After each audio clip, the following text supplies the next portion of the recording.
Most people focus on the moment a purchase happens. The checkout click, the winning bid, the confirmation email, the box arriving at the door. That's the moment that gets remembered. Screenshotted, celebrated, shared. But the real story doesn't start there. It starts the day after. Because the purchase isn't the end of the decision. It's the beginning of living with it. Today we're looking at what really happens after the purchase. When the excitement fades, reality settles in, and the long-term consequences of collecting quietly begin. This isn't about regret. It's not about blame. And it's definitely not about telling anyone they bought the wrong thing. This is about understanding the part of collecting no one talks about. The day after. Let's start with the moment everyone remembers. The purchase itself. At the time, everything feels clear. You did the research, or at least enough research to feel confident. You checked recent prices, you compared condition, you told yourself, if I don't buy it now, I'll regret it. The object felt right, exciting, necessary. Maybe it completed a set, maybe it was a rare opportunity, maybe it just felt like now was the moment. And in that moment, a few assumptions naturally form. That the value will hold or grow, that you'll still love it the same way in 6 months, that storage, maintenance, or resale will be easy, that this purchase fits neatly into your collection story. At the time, this decision made sense, and that's important to acknowledge, because it usually does.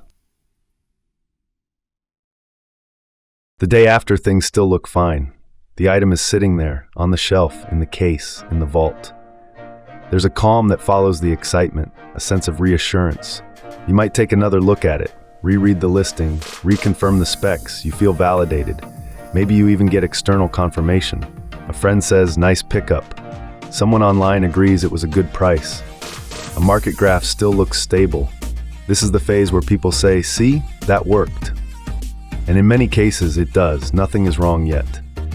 Which is exactly why this phase is so powerful.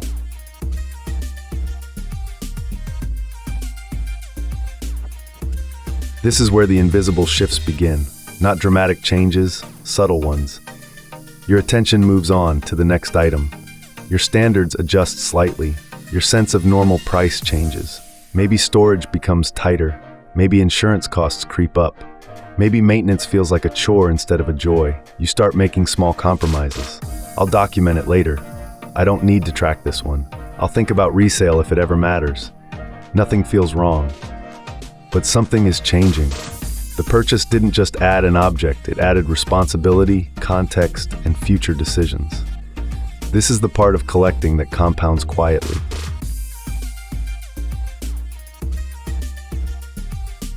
The consequences don't arrive loudly, they arrive slowly. A few years pass, the market shifts, your interests evolve, life changes, and suddenly, the purchase feels heavier than it once did.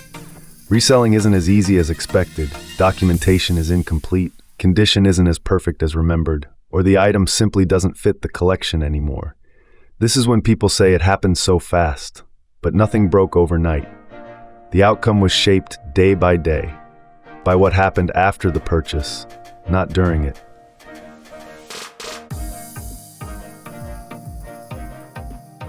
Most people don't ignore problems, they just don't see them yet. Cognitive bias plays a role.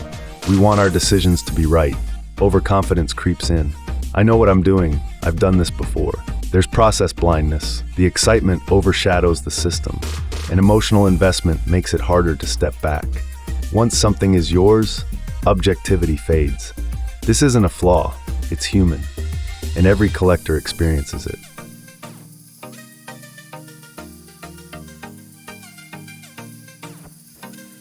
Experienced collectors don't judge decisions by the moment they're made.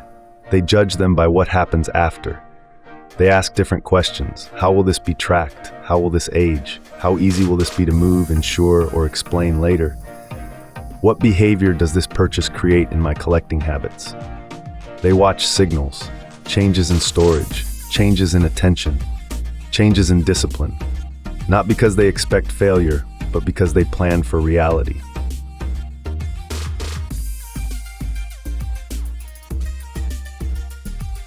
The lesson isn't don't buy, the lesson is plan for the day after.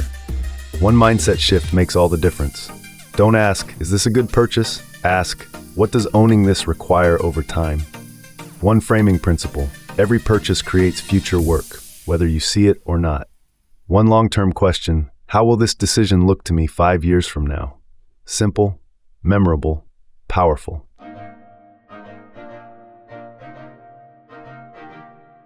Most collecting decisions don't fail at the moment they're made. They fail in the days, weeks, and years that follow. If this changed how you think about purchases, that's the goal.